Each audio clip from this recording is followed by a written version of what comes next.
बिस्मिल्लाहिर्रहमानिर्रहीम। अस्सलाम वालेकुम स्टूडेंट्स।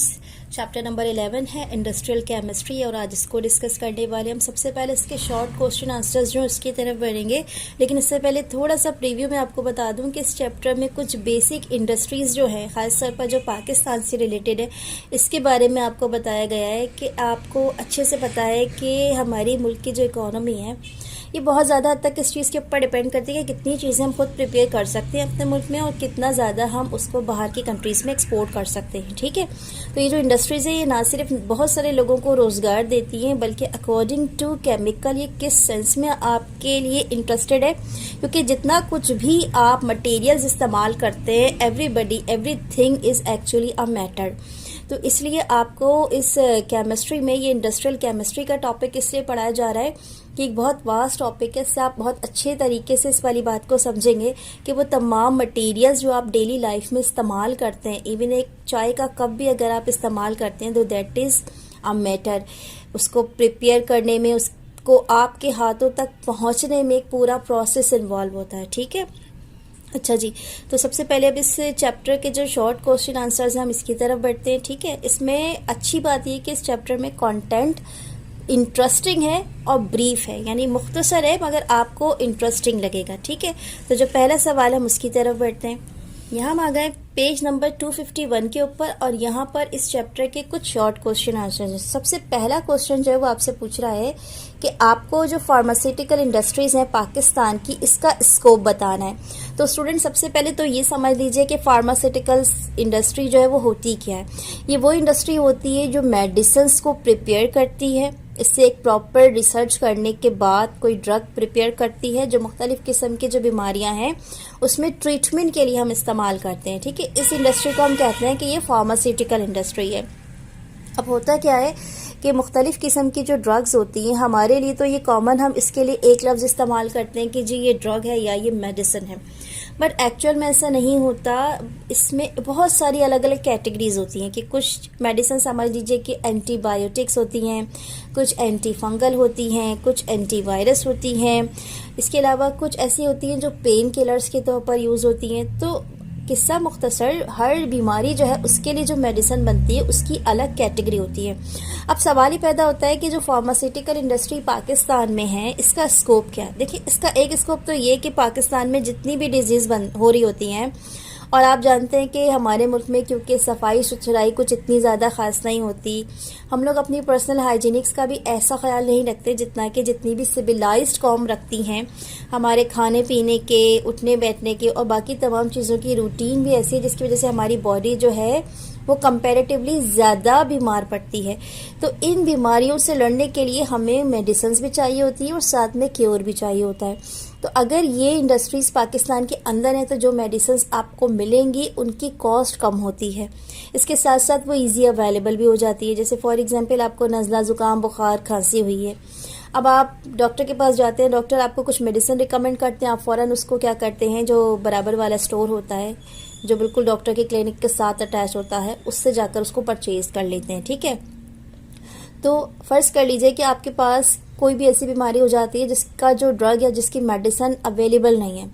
अब आप उसको ऑनलाइन ऑर्डर करेंगे, वो आप तक पहुंचने में 2 दिन लगाएगी, 3 दिन लगाएगी। तो सोचिए उस 2 दिन और 3 दिन जो आपने विदाउट मेडिसिन के गुजारना है उसमें आपकी क्या हालत होने वाली है। इसीलिए ये जो ड्रग इंडस्ट्री होती है, मेडिसिन इंडस्ट्री होती है, ये किसी भी इकोनॉमी के लिए बड़ी इंपॉर्टेंट होती है कि वो ऑन टाइम अपने जितने भी ऐसे लोग जिनको बीमारी होती है उनको बर वक्त इलाज जो है वो मिल जाता है और इसके साथ साथ मेडिसिन जो है वो भी लो कॉस्ट पे मिल जाती हैं। ये इतनी सारी लंबी चौड़ी जो कहानी मैंने आपको सुनाई है, अब इसको बिल्कुल शॉर्ट करके बताते हैं कि इसको लिखना कहाँ से। ठीक है, पेज नंबर 242 के ऊपर आ जाइए आप सीधा।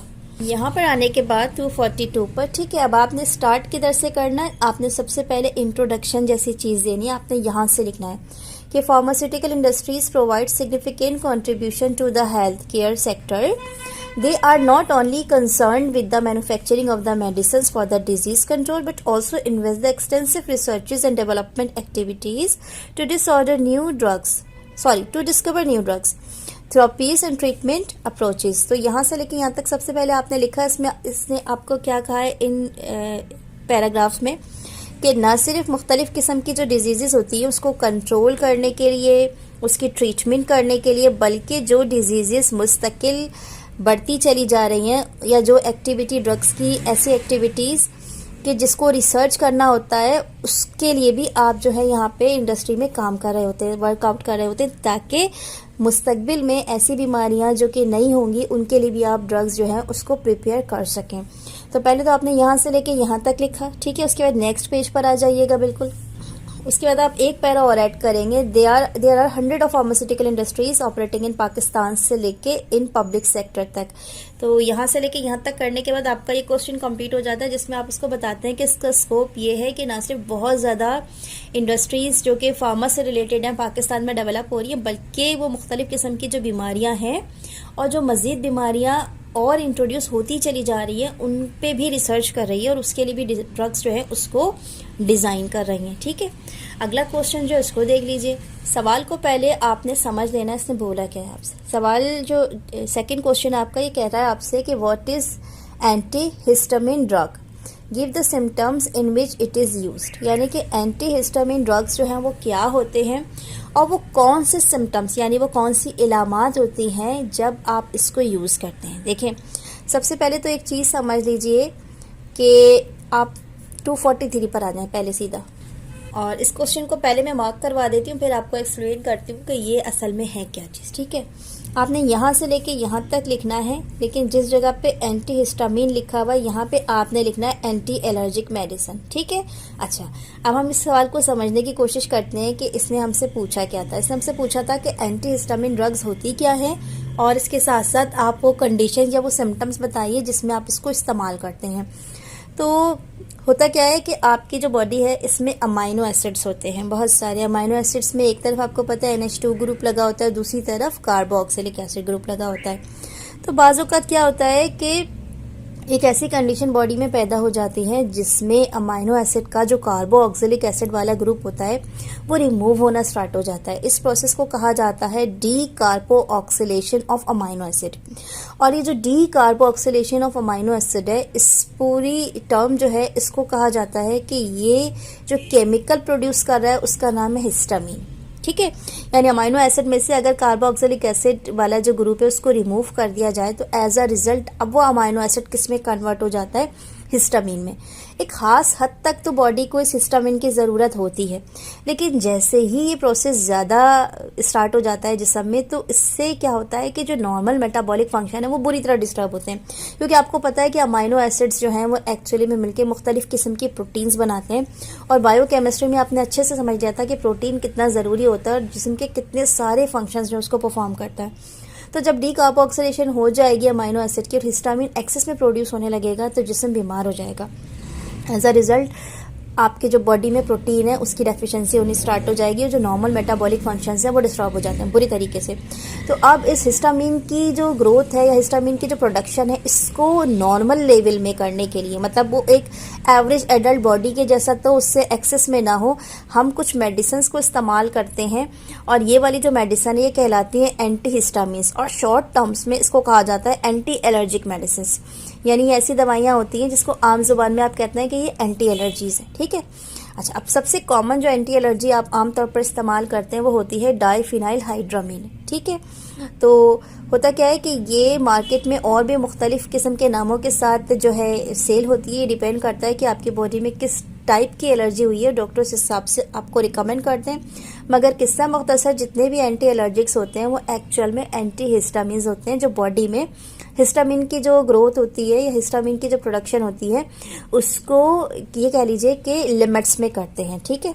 नेक्स्ट क्वेश्चन जो है ये है तो बहुत छोटा, लेकिन मैं इसको थोड़ा सा एक्स्ट्रा भी करवा दूंगी आपको। ये आपसे पूछ रहे हैं कि 2 सिंथेटिक एंड 2 नेचुरल पॉलीमर्स बताएं। तो देखिए, आपको सबसे पहले तो ये पता होना चाहिए कि पॉलीमर क्या है, फिर आपको ये वाली बात करनी चाहिए कि नेचुरल और सिंथेटिक पॉलीमर्स क्या होते हैं और उसकी एग्जाम्पल्स बता दें, ठीक है। तो इस क्वेश्चन को मैं थोड़ा सा एक्स्ट्रा भी आपको बता रही हूँ। पहले पॉलीमर बता रही हूँ, फिर नेचुरल एंड सिंथेटिक पॉलीमर क्या है वो बता रही हूँ, और फिर सबसे लास्ट में आपको बताऊंगी कि इसकी जो नेम है 2-2 ये कहाँ से आपने लिखना है, ठीक है। तो आ जाए पेज नंबर 245 के ऊपर आप सीधा। सबसे पहले आपने क्या करना है, यहाँ आ जाए आप, पॉलीमर जो है इसको मार्क कर लीजिएगा। पेज नंबर है मेरे पास 245, ठीक है।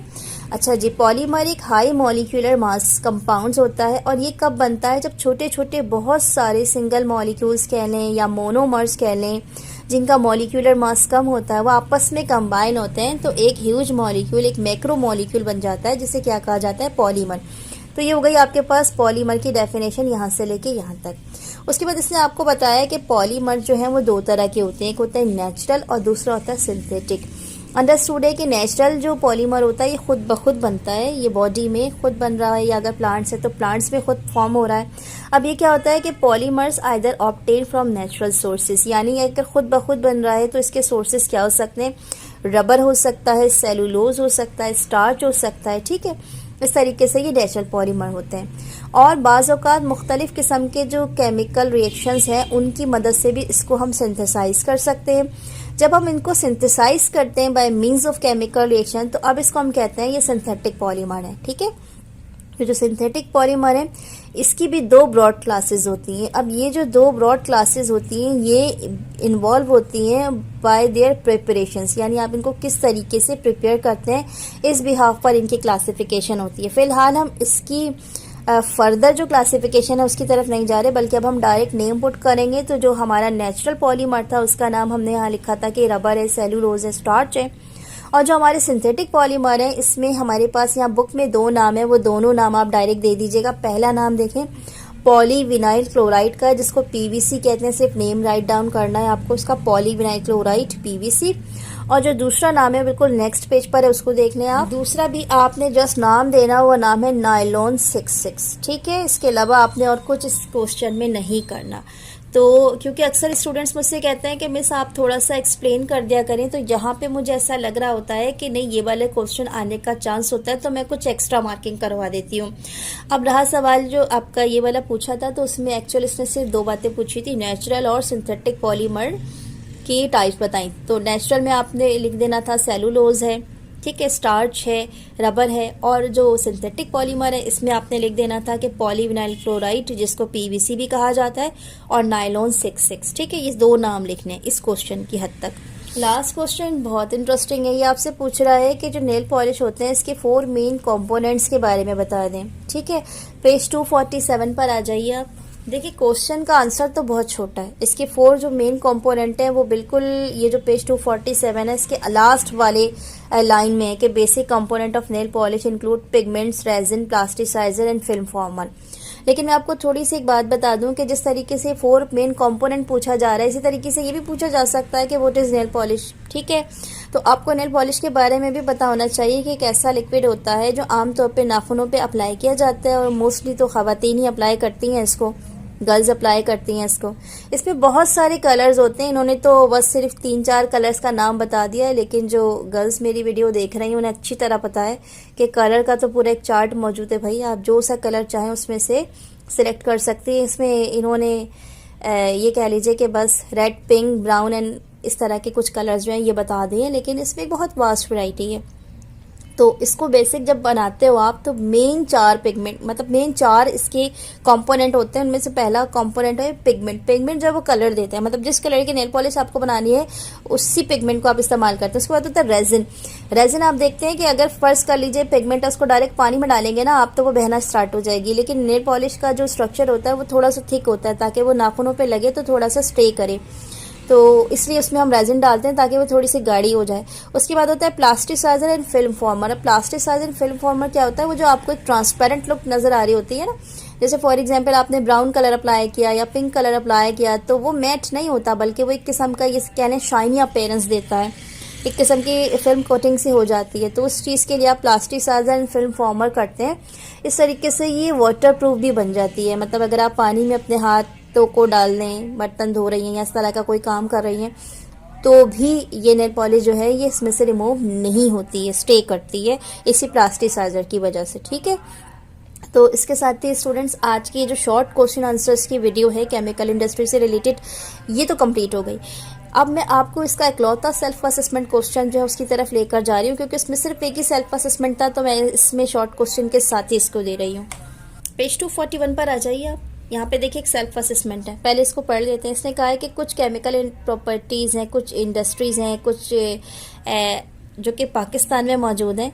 अब आपने क्या करना है, कुछ ऐसी मोर इंडस्ट्रीज़ के बारे में बताना है जिसका आपको इस बुक में तो नहीं मालूम, लेकिन वैसे आपको इसकी जनरल नॉलेज है। सवाल को थोड़ा और मुख्तसर कर देती हूँ कि इस बुक में जिन केमिकल इंडस्ट्रीज़ का नाम है उसके अलावा आपको कुछ इंडस्ट्रीज़ के नाम बताने हैं, ठीक है। ये कोई सी भी इंडस्ट्रीज़ हो सकती है, ज़रूरी नहीं है केमिकल हो। तो यहाँ पर मैंने आपको कुछ नाम लिख कर दिए, वरना आप अगर गूगल करेंगे तो एक लंबी लिस्ट मौजूद है जो कि पाकिस्तान में मौजूद है। ऐसी इंडस्ट्रीज़ बहुत कुछ बना रही हैं, ठीक है। सबसे पहले आपकी स्टील मिल जो कि स्टील मैन्युफैक्चरिंग करती है। उसके बाद आपके फूड एंड रिफाइनरीज, इसमें ना बहुत वास्ट वैरायटी है। मतलब खाने पीने की जितनी भी चीज़ें ना, चाहे वो मुख्तलिफ़ किस्म के मसाले हों, केचप हों, मेयोनीज़ हों, या फिर बच्चों की जितनी भी बिस्किट्स होती हैं या फिर जेलीज़ होती हैं, ठीक है। इस तरह की जितनी भी चीज़ें बन रही हैं, कोल्ड ड्रिंक्स बन रही हैं, बेवरेजेस बन रहे हैं, इसके अलावा आप और खाने पीने की जितनी चीज़ों के नाम भी इस वक्त आपके जहन में आ रहे हैं जो आपके घर में मौजूद हैं, आपके टेबल पर मौजूद हैं या आप बाहर से परचेज़ करके खाते हैं, वो सब के सब आ जाते हैं इसमें फूड एंड रिफाइनिंग में। उसके बाद नेक्स्ट चीज़ है आपके पास ऑयल एंड घी रिफाइनिंग। बहुत बड़ी इंडस्ट्री होती है, मुख्तलिफ़ किस्म के सोर्सेज हैं जिससे हमें ऑयल मिलता है। उसके बाद घी जो है उसकी भी जो प्रोडक्शन होती है उसके लिए भी बहुत सारे स्टेप्स इन्वॉल्व होते हैं। तो ये बहुत वन स्टेप कोई प्रोसेस नहीं होता, बल्कि लंबा चौड़ा काम होता है। उस ऑयल एंड घी को रिफ़ाइन करके उसको इस काबिल बनाया जाता है कि ये आपके घर में आपकी टेबल पर एक लंबा अरसा महफूज रह सकते हैं, ठीक है। वरना अगर आप नॉर्मल आपको पता चले ना कि ये ऑयल एंड घी फॉर्म कहाँ से हो रहा होता है, तो उस जगह जो स्मेल होती है आप 10 मिनट खड़े होना पसंद ना करें वहाँ पे। तो उस घी और ऑयल को इस काबिल बनाना कि आप उसको खा सकें, अपने खानों को उसमें कुक कर सकें, इस पूरे काम के लिए जो इंडस्ट्री होती है वो ऑयल एंड घी रिफाइनिंग की इंडस्ट्री होती है। इसके बाद और भी ऐसी बहुत सारी चीज़ें हैं जो कि इस वक्त आपके जहन में आ सकती हैं, तो आप उसको भी लिख सकते हैं। और जैसा कि मैंने आपको कहा कि अभी आप गूगल करेंगे तो आपको बहुत सारी इंडस्ट्रीज़ मिल जाएंगी पाकिस्तान में जो कि आपकी बुक में तो शामिल नहीं है लेकिन मौजूद हैं और काम कर रही हैं। आप नाम दे दें तो जनरली हम 3 से 4 नाम दे देते हैं। मैंने यहाँ पे 3 से 4 नाम जो है वो लिख दिया, बिल्कुल हल्की पेंसिल से लिख दिया। दोबारा पढ़ देती हूँ आपको। स्टील मिल लिखा था मैंने, फूड एंड रिफाइनिंग लिखा था, ऑयल एंड घी रिफाइनिंग का लिखा था, ठीक है। इन तीनों के अलावा भी अगर आपके दिमाग में कुछ और आ रहा है आप वो लिख दीजिए। गूगल करेंगे तो जैसा कि मैंने आपको कहा एक लंबी लिस्ट आ जाएगी, वहाँ से भी आप 3-4 नाम दे सकते हैं, काफ़ी होगा। और अगर कुछ भी नहीं करना चाह रहे तो बस ये 3 नाम ही लिख दीजिएगा, ये भी काफ़ी होगा आपके लिए, ठीक है। अच्छा, इसके साथ ही आज के जो शॉर्ट क्वेश्चन आंसर्स की और इकलौते सेल्फ असेसमेंट की जो वीडियो है ये कंप्लीट हो गई है। वीडियो अच्छी लगी तो प्लीज़ इसको लाइक कर लीजिएगा, चैनल को सब्सक्राइब कर लीजिए और प्लीज़ इसको अपने क्लास फेलोज़ में शेयर कीजिए। मुझे अपनी दुआ में याद रखिए, अपना बहुत सारा ख्याल रखिएगा। टेक केयर एंड अल्लाह हाफिज़।